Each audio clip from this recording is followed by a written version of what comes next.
کیونکہ وہ سمجھتے تھے کہ یہ مسلمانوں کے لیے ایک نیک مقصد اور ان کی ایک الگ مسلم ریاست کی کوشش کر رہے ہیں، لہٰذا ان کا ہر صورت ساتھ دینا انتہائی ضروری ہے۔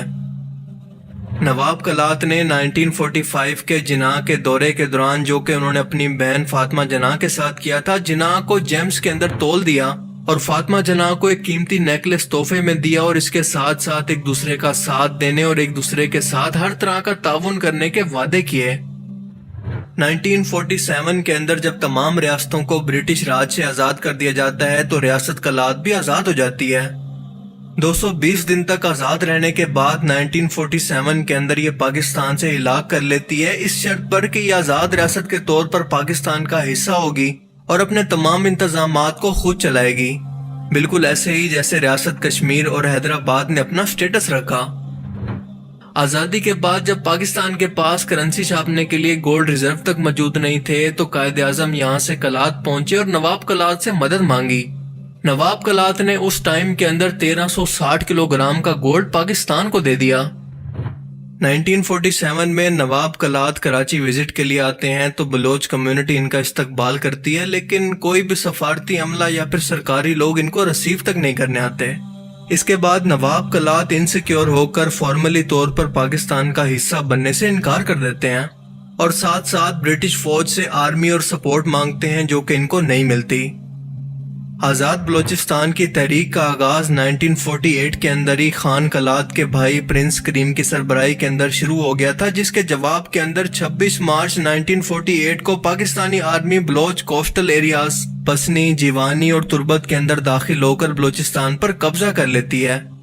اور بلوچ کمیونٹی کے مطابق مجبوراً خانہ جنگی کو روکنے کے لیے نواب کلات نے پاکستان سے علاق کا معاہدہ کر لیا، جو کہ انہوں نے کبھی بھی تسلیم نہیں کیا۔ اس ٹائم کے اندر گوادر عمان کے پاس تھا، جبکہ بلوچستان کی باقی ریاستیں آزاد تھیں۔ اب معاملہ یہ ہے کہ کلات کے لوگوں کے مطابق انہوں نے اس معاہدے کو کبھی قبول نہیں کیا اور یہ زبردستی فورسفلی کروایا گیا تھا، جبکہ پاکستان کے مطابق یہ باقی تمام پرنسلی اسٹیٹ کی طرح ایک معاہدہ تھا جسے نواب کلات نے خود اپنی مرضی سے سائن کیا۔ ان کو اس معاہدے کے لیے نہ کبھی پریشرائز کیا گیا اور نہ کبھی دھمکایا گیا۔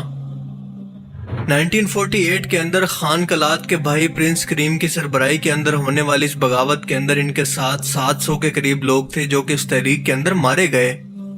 اس کے بعد 1958 کے بعد نواب کلات کو بغاوت اور سازش کے الزام کے اندر اریسٹ کیا گیا تو نواب نروز خان اور ان کے ساتھیوں نے بغاوت شروع کی اور ناراض ہو کر پہاڑوں پر چلے گئے۔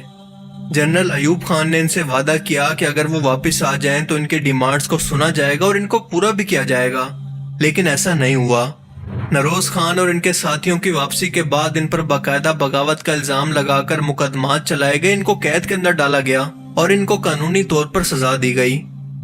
1962 کے اندر نواب شیر محمد مری نے ایک نئی تحریک کا آغاز کیا جسے پراری موومنٹ کا نام دیا گیا۔ یہ 7 سے 8 سال تک چلتی رہی اور اس کے بعد یہ ختم ہو گئی۔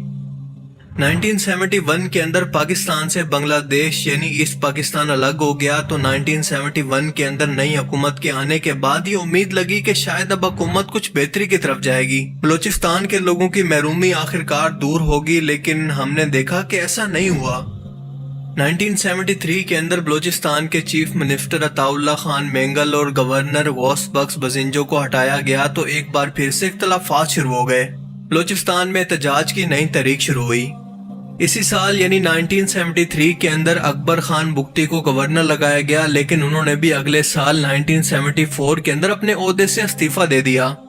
یعنی کہ ایک پولیٹیکل انسٹیبلٹی حالات کو کسی بھی طرف ٹھہرنے نہیں دے رہی تھی اور ایک بہت بڑا فیصلہ کرنے کے لیے محرومیوں کو دور کرنے کے لیے ان کے مطابق ان کو اختیارات نہیں دیے جا رہے تھے۔ ذوالفقار علی بھٹو کے دور کے اندر بلوچستان کے اندر ایک ملٹری آپریشن کا آغاز کیا گیا جس کے اندر دونوں طرف ہزاروں لوگوں کی جان کے ساتھ ساتھ بلوچستان کے اندر جبری گمشدگیوں کا آغاز ہوا۔ پرویز مشرف کے آنے کے بعد یہاں پر حالات دوبارہ سے خراب ہونا شروع ہو گئے اور 2005 کے بعد حالات شدت اختیار کرتے گئے، کیونکہ اس ٹائم کے اندر باغیوں کی طرف سے ٹوٹل 120 دھماکے کیے گئے اور اس کے علاوہ چائنیز انجینئر کو بھی حملوں کا نشانہ بنایا گیا۔ پھر ڈاکٹر شاجیہ کا ایک ریپ کیس جو کہ پورے پاکستان کے اندر بہت مشہور ہوا اور اس کی ڈیٹیلز آپ کو انٹرنیٹ پر مل جائیں گی۔ فورسز سے ان اختلافات کی وجہ سے نواب اکبر خان بگٹی ریاست سے تمام تعلقات ختم کر کے پہاڑوں پر چلے جاتے ہیں پرویز مشرف ان پر بمباری کرواتے ہیں جس کی وجہ سے وہ اپنے ساتھیوں سمیت وہاں پر مارے جاتے ہیں، اور اس کے بعد 30 دھماکے BLA تنظیم کی طرف سے کیے جاتے ہیں جو کہ آج تک جاری ہیں۔ BLA کی اس تحریک کا آغاز ویسے تو 1980 کے بعد ہوا، لیکن اب اس کے اندر شدت آ چکی ہے اور نواب اکبر خان بگٹی کے مرنے کے بعد یہ نفرت مزید بڑھ چکی ہے، یعنی کہ ہر 10-15 سال کے بعد نام بدل کر ایسی تحریکیں بلوچستان کے اندر شروع ہو جاتی ہیں جن کا کہنا ہے کہ بلوچستان کے تمام وسائل پر قبضہ کر کے ان وسائل کو باقی پاکستان پر لگایا جا رہا ہے، جبکہ بلوچستان کو اس سے محروم رکھا گیا ہے۔ ان ریسورسز کی سمگلنگ کے اندر فورسز کے لوگ شامل ہیں، اور اس کے علاوہ ان کے گھروں پر چیک پوسٹ بنا کر ان کو اپنے گھروں کے اندر ہی غیر محفوظ کر دیا گیا ہے۔ ان لوگوں کو نسل در نسل جبری گمشدگیوں کی صورت میں اٹھایا جا رہا ہے جن کی تعداد اب تک 8000 کے قریب پہنچ چکی ہے۔ لیکن افسوس کہ ہمارا میڈیا آج بھی ہماری آواز کو نیشنل ٹی وی پر نہیں دکھاتا، کیونکہ ہمارے لوگوں کے پاس آج بھی نہ صاف پانی ہے، نہ انفراسٹرکچر اور نہ تعلیم، اور اسی لیے وہ آزاد بلوچستان کی ڈیمانڈ کر رہے ہیں، جبکہ فورسز کا کہنا ہے کہ یہ لوگ ہتھیار اٹھا کر عام ریزسٹنس یا پھر حکومت وقت کی ریٹ کو چیلنج کر رہے ہیں، اور اسی لیے ان کو اٹھایا جا رہا ہے۔ اس مسلح تحریک کو اسی طرح سے بازو کے زور پر یا پھر طاقت کے زور سے ہی کچلا جا سکتا ہے۔ اس کے علاوہ اس عام تحریک کے اندر انڈیا کی ایجنسی راؤ کا ہاتھ ہے، جو کہ انہیں آرمز، پیسہ اور ٹریننگ فراہم کر رہی ہے تاکہ بنگلہ دیش کی طرح بلوچستان کو بھی پاکستان سے الگ کر دیا جائے۔ سی پیک جیسا پروجیکٹ جو کہ پاکستان کی مستقبل کے اندر قسمت بدل سکتا ہے، وہ کبھی بھی مکمل نہ ہو سکے۔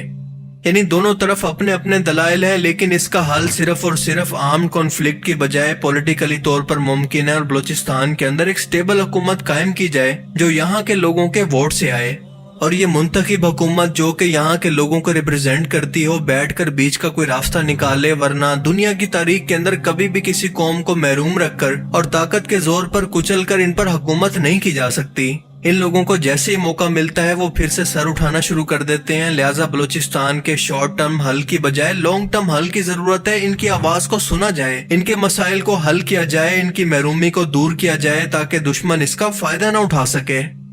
اور دوسری طرف یہاں کی پولیٹیکل حکومت اس بات کی شیورٹی دے کہ دوبارہ ایسی کوئی تحریک جو کہ پاکستان یا پھر عام فورسز پر کوئی حملہ کرے یا کسی سازش کے اندر شامل ہو، ایسا دوبارہ کبھی نہیں ہوگا، بلکہ یہ سب ایک ساتھ مل کر بطور پاکستانی آگے بڑھیں گے۔ یہ مسئلہ سندھی، بلوچی، پشتون، سرائکی، پنجابی کا نہیں ہے، بلکہ پورے پاکستان کا مسئلہ ہے، اور آج اگر ہم نے اسے نسل پرستی سے ہٹ کر حل نہ کیا تو خدا نہ خواستہ ہمیں یہ دن بھی دیکھنا پڑے گا جو کہ ہم نے کشمیر اور بنگلہ دیش کا دیکھا، اور خدا نہ کرے کہ ہمیں یہ دن دوبارہ دیکھنا پڑے۔ باقی آپ اس بارے میں کیا سوچتے ہیں؟ اپنی قیمتی رائے کا اظہار کمنٹ سیکشن میں ضرور کریں۔ Thanks for watching this video.